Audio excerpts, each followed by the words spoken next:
Cette semaine, j'ai pris du retard.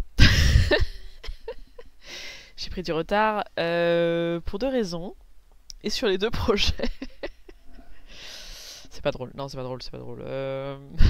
Si, c'est un peu drôle. J'ai pris du retard. Alors, sur l'Igaré, ce qui s'est passé, c'est que, comme vous l'avez vu, il y a un nouveau personnage qui arrive. Il y a une décision que je prends un peu sur le tard, même si au final, j'aurais pas vraiment pu la prendre avant. Euh, Parce que jusqu'ici, l'univers de l'Igaré, il est resté beaucoup en vase clos. Et en fait, j'avais envie que ce soit moins le cas. Du coup, j'ai introduit une scène et je vous en parle sans vouloir vous spoiler, mais en même temps en vous spoilant un peu quand même. Et cette décision, je suis obligée de la prendre pour deux raisons. Je suis obligée de la prendre parce qu'il faut que j'introduise les conséquences de ce qui se passe dans les gares sur le reste de l'univers où ça se déroule.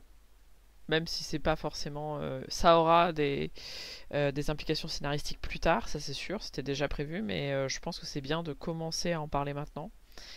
Et il faut que je parle d'autres choses. Du coup, au départ j'étais partie pour me faire un gros bundle de pages cette semaine. Et en fait je suis restée bloquée sur comment faire cette scène. Je pense que j'ai trouvé une bonne façon. La scène prend 9, 12, prend 15 jours. Ça prend 15 jours. Donc à l'échelle de l'Igaré, c'est quand même long. Mais je pense que c'est nécessaire parce que euh, pour l'intérêt des cercles futurs, enfin des cercles, pas des cercles, des arcs futurs de l'Igaré, c'est important que ce soit pas des informations qui sortent du chapeau comme ça d'un coup après quand j'en ai besoin, quand ça m'arrange. C'est bien que vous, en tant que lectorat, vous puissiez vous faire une idée des conséquences qu'ont les choses qui se passent dans l'Igaré. En fait, c'est pas juste comme ça. Alors, c'est peut-être un mauvais choix. Je sais pas. Là, je fais un saut de la foi. Je me prends en mode Assassin's Creed. Euh, je sais pas. Je sais pas ce que ça va donner parce que je pense que c'est important. Mais je suis pas mon futur moi, donc ce que je crois être important aujourd'hui ne le sera pas forcément demain, encore une fois. Mais je pense que c'est un choix intéressant dans le sens où ça m'ouvre des portes pour de futurs choix de scénario après, pour des arcs suivants. Il y a beaucoup d'idées que j'ai en ce moment pour ces futurs arcs et du coup je veux être sûr de la direction que je prends. Mais pour prendre cette direction-là, il faut que j'ai installé quelques trucs avant parce que j'aime pas, genre, les espèces de plot twists, genre, en fait, il y a ça. Alors qu'en fait, c'est un élément super important de l'univers qu'on n'a pas vu pendant 3 saisons. Déjà, voilà ça.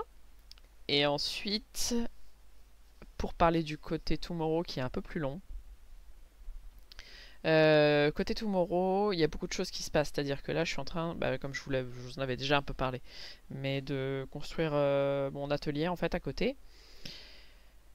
Ça prend du temps parce que c'est une salle à finir, hein. Littéralement, je suis dans l'enduit là, enfin presque. Ponçage, enduit, peinture, nice. Et ensuite, je me pose aussi beaucoup de questions sur ma posture de travail parce que mine de rien, je le vois déjà sur les planches de l'Igaré, j'ai mal en fait, très simplement, malgré des étirements, malgré le repos, malgré tout ça. Euh, il faut que je fasse en sorte que cet atelier soit le bon. Alors, il n'y aura pas de première bonne solution. Je pense il y a beaucoup d'éléments à prendre en compte, mais je pense que déjà le fait de le faire, c'est important. Euh, mais ça, c'est à part, j'ai envie de dire. C'est pas finalement le propos principal. L'autre propos, c'est que actuellement, je suis en train de regarder Frieren. Ça, c'est une première partie du problème. Et de l'autre côté, j'ai eu beaucoup de cauchemars en ce moment. Enfin, c'est quelque chose qui me... Enfin, pour ceux qui me suivent mon travail depuis longtemps, vous connaissez peut-être le projet Underdream, qui avait été un de mes premiers projets longs, qui finalement du coup n'a jamais vu le jour. Mais c'est vous dire la place qu'ont les rêves et les cauchemars que je peux faire dans mon travail. Pas que je prenne ça pour des choses euh, prédicatives ou quoi que ce soit, mais je puise énormément là-dedans. Et en fait, ça faisait longtemps que j'avais pas finalement fait des vrais rêves et des vrais cauchemars avec de la vraie densité. Et du coup, je suis contente que ce soit revenu. Et ça me donne des nouvelles idées et des nouvelles intonations dans mon travail. Tout ceci pour dire que c'est des colorations différentes qui me prouvent aussi que ma façon de raconter les histoires est en train de changer. Pas forcément beaucoup, mais faut que j'y sois attentive parce que je veux pas que Tomorrow se transforme en quelque chose que je veuille satisfaire pour mon moi du passé, alors que ça ne correspond plus à ma façon de raconter les histoires aujourd'hui. Ça change rien au scénario, c'est surtout des choix finalement d'ambiance et des choix de ouais de ton quoi, de cadrage, de choses comme ça. Parce qu'au final, l'histoire de Tomorrow est comme n'importe quelle histoire en fait au final. Ça peut être raconté de plein de façons différentes. Ce qui fait que ça va être la mienne, c'est les choix que je vais faire là maintenant en fait au final. Le storyboard a bien avancé, donc en fait là je suis en train de créer tous les templates de pages pour pas avoir à me casser la tête avec ça. J'en ai parlé brièvement en live aussi, mais du coup je suis en train de faire la presse pour les pages parce que j'ai une presse pour l'Igaré qui est une presse très euh, artisanale. Je vous explique ce que c'est ma presse. C'est qu'en fait, comme je travaille en lot, je ne travaille pas, je ne travaille pas une page après l'autre. C'est-à-dire que je vais faire par page par 10 pages. Alors, c'est vrai pour l'Igaré, les 10 pages, ça ne sera pas pour Tomorrow parce que sur des pages à 3, je ne vais pas faire des lots de 10 pages. Ça va être absurde. Je pense que sur Tomorrow, ce sera des lots de 4 pages. Je fais tout le tout le crayonné, après je fais tout l'ancrage à la plume G, après je fais tout l'ancrage à la plume Marou, et après je fais les différents stades de gris les uns après les autres, pour les 4 pages à la fois. Pourquoi je fais ça?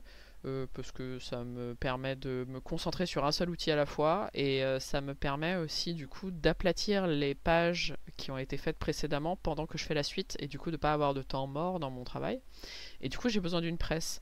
Alors ce que j'appelle une presse, ça n'en est pas vraiment une bien sûr, hein. Pour l'Igaré ça a un aspect très roots, c'est-à-dire que c'est une dizaine de chiffons A4 secs et propres que j'ai agrippé avec des pinces en haut et par-dessus je mets mes bouquins les plus lourds. Et en fait je fais ça parce que l'Igaré par exemple, ce que je fais, et je ne sais pas la tête que ça prendra pour Tomorrow, je pense que ça viendra assez naturellement, mais pour l'Igaré ce qui se passe c'est que je fais mes 10 pages en ancré et avec le premier gris, qui est le gris le plus clair, je commence toujours par le gris le plus clair. Et comme le gris le plus clair c'est celui qui a souvent les surfaces les plus grandes, du coup je fais cette première partie là le jour 1, je laisse aplatir à presse la nuit, et le jour 2 je fais les autres gris en fait, et le noir, les aplats de noir pour finir. Donc en fait ça me permet quoi? Ça me permet qu'en fait mes planches s'aplatissent et deviennent plus sages pendant la nuit et que le lendemain quand je les reprends elles soient pas en train de péter un plomb parce que je leur remets de l'eau dessus quoi. Voilà, c'est une façon de travailler comme une autre, mais du coup c'est un truc dont j'ai besoin pour Tomorrow et il faut que je le crée, mais il faut que je le crée bah, du coup à échelle parce que ça va être des planches à 3. Donc c'est pas le même format et du coup bah déjà que tout est à 3 pour Tomorrow. Déjà le scanner A3 prend de la place. J'ai pas de place A3 présentement, donc ça c'est un truc auquel je suis en train de réfléchir parce que la presse c'est pas quelque chose, enfin pour l'Igaré c'est quelque chose que je peux bouger, mais en l'occurrence pour Tomorrow je pense que c'est quelque chose que je vais pas pouvoir bouger toutes les 5 minutes. Vu la taille des planches, je pense qu'il va leur falloir plus qu'une nuit pour être vraiment tranquille, et surtout je vais pas pouvoir foutre mes bouquins. Donc c'est à dire qu'il va falloir que j'achète à dessin une planche extrêmement lourde à foutre dessus. Donc, ouais, donc tout ça, c'est un truc qui est en train de mûrir. Ça remet pas. C'est un truc que je fais à côté parce que, en attendant, il y a plein de solutions basiques que je peux utiliser qui sont pas parfaites, mais qui me permettront de jouer le jeu jusqu'à ce que j'ai trouvé un peu le fonctionnement final qui me va.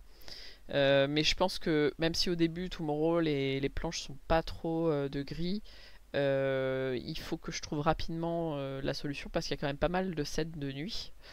Euh, et du coup, ce sera des planches qui auront des gris lourds. Alors du coup, je pense que à l'échelle de mes 4 gris, ce sera au moins du 2 ou du 3, si ce n'est pas du 3 et du 4.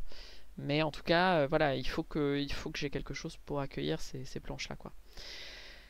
Voilà. Ceci étant dit, je suis contente parce que bon, alors ça, j'ai parlé de retard en début de vidéo, c'était très dramatique, c'est mon petit côté anxieux, mais au final, je pense que je suis plutôt bien. Il faut que je crée ces endroits pour y être sereine et je pense que là, j'aimerais finir la pièce la semaine prochaine pour pouvoir monter le bureau et commencer à tester différentes positions de travail dessus et voir comment je m'installe en fait au milieu de tout ça, tout simplement. Voilà. Mais bon, du coup, ça fout beaucoup de bordel dans tout l'appart. C'est de la poussière. Bon, bref, c'est des travaux, quoi. Vous connaissez, vous savez. J'ai pas quoi qu'il en soit, voilà, c'était assez court aujourd'hui. Il n'y a pas beaucoup de nouveaux sujets. Oui, en tâche de fond, bah, vous avez la deuxième partie du Drody Senior Style de Louis, que du coup j'aurais posté ce matin à l'échelle du vlog. Enfin, j'aurais posté dimanche matin à l'échelle du vlog sur mon Instagram. Si vous voulez le voir en propre, scanner, tout ça, je pense quand même que je vais... il est probable que j'ai fini par mettre ce fameux fond jaune parce que ça fait quand même partie de l'identité de l'image de base. Je pense que je le ferai sur ordinateur parce que j'ai trop peur de flinguer les valeurs avec tous les petits trous de fond que j'ai laissés. Si j'avais été un peu plus prévenante, j'aurais sans doute mis de la gomme, mais je l'ai pas fait. J'ai la tablette, j'ai un scanner, je vais pas créer des problèmes. Voilà, c'est ça. Je vais pas créer des problèmes pour rien. On n'a pas le temps, on n'a pas le temps. Voilà. Quoi qu'il en soit, voilà, c'était un petit vlog rapide. Je pense que la semaine prochaine, on parlera plus de Tomorrow parce qu'il y a il y a pas mal de choses qui se font. Il y a pas mal d'avancées. Mais voilà, ces petits arrangements de ton là, c'est intéressant. Euh, bon, bah c'est des nouvelles aires scénaristiques et de mise en scène. Cela dit, ça ne remet pas comme je le dis, ça remet pas en histoire, ça remet pas en question l'histoire, donc pas d'inquiétude. Et je me suis rendu compte, je pense que je le ferai lundi, que j'avais pas posté de newsletter sur Ulule depuis longtemps. Je suis absolument désolée. Donc je vais m'en occuper et du coup je vous ferai un petit rapport à cet endroit-là aussi. D'ici là, prenez bien soin de vous. On se retrouve la semaine prochaine. Et puis bah dessinez bien, amusez-vous, hein. De toute façon, c'est fait pour ça. Ciao.